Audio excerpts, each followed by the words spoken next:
मेरे प्यारे भक्तों, आज हम आपको एक वर्णन कराने जा रहे हैं जिससे सुनने से आपको पारिवारिक जीवन में उन्नति तथा सुख संपत्ति का मार्गदर्शन होगा।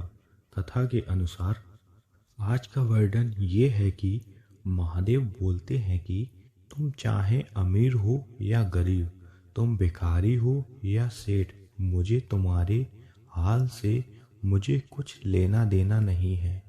तुम मुझे प्रेम करते हो, मैं तुम पर दया करता हूँ। मैं तुम्हारा भोजन का भूखा बिल्कुल भी नहीं हूँ। बस तुम प्यार से तुम जो भी खिला दोगे मुझे सब कुछ स्वीकार है। एक छोटे से गांव में शिव जी का मंदिर बना होता है। वहीं उस गांव में रमेश नाम का लड़का रहता है जो जन्म से ही अंधा होता है। उसके माँ बाप अंधे होने के कारण उसे कचरे के ढेर में फेंक जाते हैं। उसके जन्म से एक पास का दुकान वाला उसे पालता है, उसे खाना खिलाता है, कपड़े देता है और दुकान के बाहर सोने की जगह भी देता है। सुरेश उस दुकानदार को ही अपना परिवार मानता था। सुरेश सुबह ही गांव के शिव मंदिर के गेट के बाहर भीख मांगता था।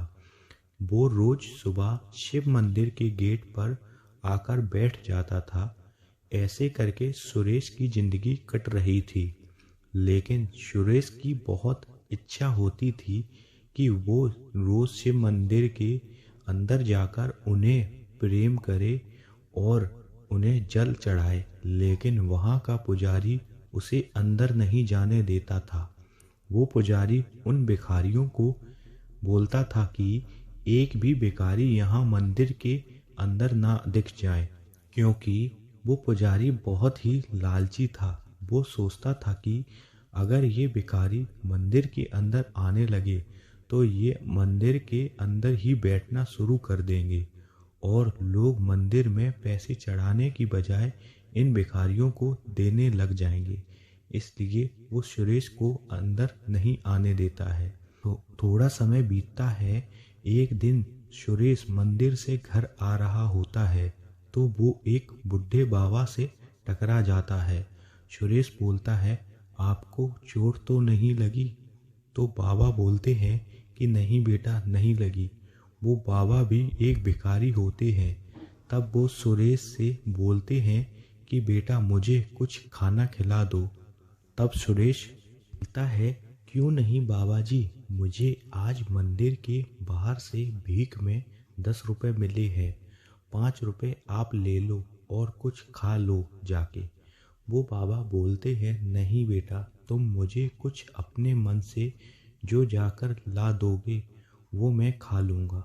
तब वो सुरेश बोलता है कि आप यहीं बैठो, मैं कुछ लेकर आता हूँ आपके लिए। सुरेश पास ही में से जाता है, एक गिलास दूध का ले आता है और वो बाबा जी को दे देता है। बूढ़े बाबा बहुत खुश हो जाते हैं। वो सुरेश से बोलते हैं कि भगवान तेरा भला जल्दी ही करेगा। अगले दिन सुबह ही वो बूढ़े बाबा फिर से सुरेश को मिल जाते हैं। वो अब सुरेश के साथ ही वो भी मंदिर के बाहर बैठने लगते हैं और दोनों लोग अब एक साथ ही रहते हैं, खाते हैं और पीते हैं। लेकिन सुरेश को जो भी खाने को मिलता वो आधा उन बूढ़े बाबा को जरूर देता था। अब सुरेश उनके साथ बहुत खुश रहने लगा था। वो उन्हें अपने घर जैसा ही मानने लगा था। लेकिन थोड़े दिन बाद वो बूढ़े बाबा बोलते हैं कि अब थोड़े दिन बाद अब अपने घर चला जाऊंगा। सुरेश बाबा की बात सुन के बहुत परेशान हो जाता है और दुखी भी हो जाता है।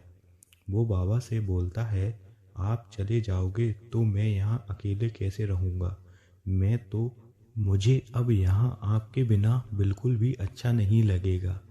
अब मैं यहाँ अकेला पड़ जाऊँगा।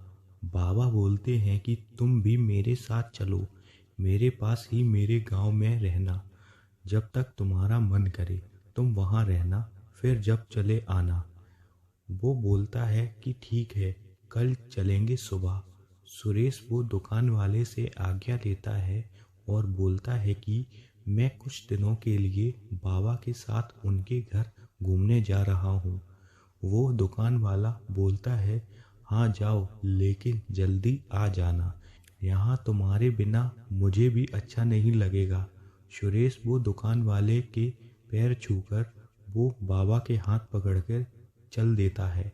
वो बाबा के साथ पैदल पैदल गांव के रास्ते में चल रहा होता है। थोड़ी दूर ही चल पाते हैं वो लोग, तब सुरेश को प्यास लगने लगती है। वो बाबा से बोलता है कि बाबा जी, मुझे प्यास लग रही है, मुझे पानी पिला दीजिए। बाबा बोलते हैं, हाँ तुम यहीं रुको, मैं तुम्हारे लिए पानी लेकर आता हूँ। सुरेश बोलता है, हाँ मैं यहीं बैठा हूँ बाबा जी। वहाँ से चले आते हैं। सुरेश वहीं बैठा रहता है। उसको बैठे बैठे बहुत देर हो जाती है। वो ज़ोर ज़ोर से आवाज़ लगाता है, लेकिन बाबा की आवाज़ सुनाई नहीं देती है उसको। वो थोड़ा डर जाता है। सुरेश अब सोचता है, बाबा कहाँ चले गए, अभी तक वापस ही नहीं आए। वो वहाँ से उठता है और चलने लगता है। तभी उसका पैर एक बड़े से पत्थर से टकरा जाता है। वो वहीं गिर जाता है और बेहोश हो जाता है। उसकी जब होश आता है तब वो आंखें खोलता है और उसे सब दिखने लगता है। और जब वो पीछे मुड़कर देखता है तब वहाँ दो बैग पड़े होते हैं। वो जब बैग खोलता है तब वो देखता है कि एक में पैसे और एक में सोना चांदी भरा होता है। वो ये सब देखकर समझ जाता है कि मैं इतने दिनों से भगवान शिव के साथ रह रहा था और मैं उन्हें खाना खिला रहा था। वो ये सब सोचकर वो रोने लगता है और बोलता है कि मैंने 2 दिन आपको खाना खिलाया, आपने बदले में मेरी ज़िंदगी ही बदल दी, मेरा अंधापन दूर कर दिया और मुझे इतना अमीर बना दिया। वो सीधा बैग उठाकर अपने दुकान वाले के पास जाता है और सारी बात बताता है। वो दोनों महादेव को प्रणाम करते हैं और दोनों अच्छे और नए कपड़े पहनकर मंदिर जाते हैं। वहाँ वो पुजारी भी होता है। उसे देखकर हैरान हो जाता है कि इस भिखारी को कैसे दिखने लगा और इतने अच्छे कपड़े कैसे पहन लिए, लेकिन वो उसे अब मंदिर में जाने से मना नहीं कर पाता है। हर हर महादेव।